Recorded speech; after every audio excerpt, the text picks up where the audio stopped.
Hello, I'm joining you today from just outside of Queens College. Hopefully the traffic noises won't be too much. I couldn't find a fruit tree. I don't grow fruit trees. So I'm out here in Pippi Park where there are some trees to highlight the message from today's gospel. And I know I usually always start by saying how much I love this passage, but I just really do love this passage. This particular passage, I love it more because of its long history with me. When I was a student here at Queens College, way back in the day, in my last semester, we were encouraged to do some reflections and some integration before we graduated and went off into ministry. And this is the passage that I spent a whole semester meditating upon. I remember I drew a whole series of sketches and wrote poems and meditations and reflections on it because I think it spoke to me so much about where I was personally and about my preparation for ministry. I think maybe that fear of not bearing the fruit we're supposed to bear.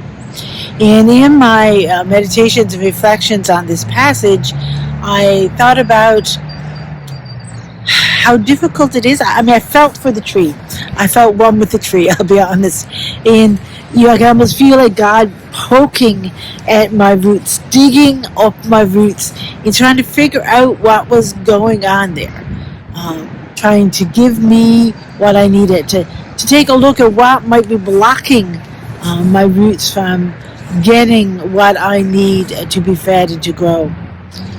And I didn't really like that feeling of being the tree, but I recognized it was necessary, and that it was necessary for the manure to be added for me to grow as well, because you can't sort of grow without that manure, and to sort of learn how to become who God was calling me to be. And as I reflect on this passage, there's sort of three things that comes to mind. Is the importance of paying attention, right? That to notice if you're bearing the fruit you're meant to bear, or you thought you could bear, or you were called to bear. Are you the person you want to be, or God's calling you to be? So one is attention. The other is care. It's a lot of work.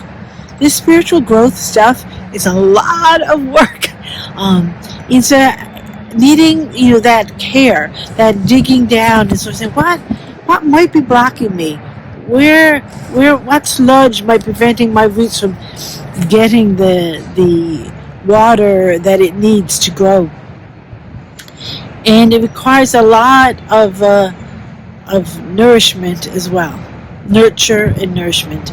So we need attention. We need to pay attention. We need to provide care, and we also need to provide nurture, not just to other people, but to ourselves as well, so that we can grow, and to be patient with ourselves.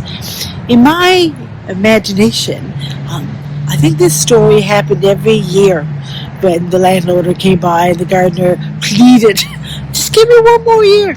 I have a friend who has a bush that's been planted in her garden for a long time by a former family member, and she nurtures it, and it never blooms. And every year she says, like, I'm going to do this and this year, and maybe it'll bloom. And then, like, it's going to have to go, like, I'm going to have to put something else there. But it never blooms in the way that she thinks it should bloom, and she never gets rid of it. But I would say that it blooms in different ways. It provides a fruit of memory, of love. It does something else. So be patient with yourself. And maybe the fruit you're expecting is not the fruit you're called to bear. So be mindful of that. Remember that the gardener is very patient with you and will make you bear fruit one kind or another. Will not give up on you. Will poke at your roots.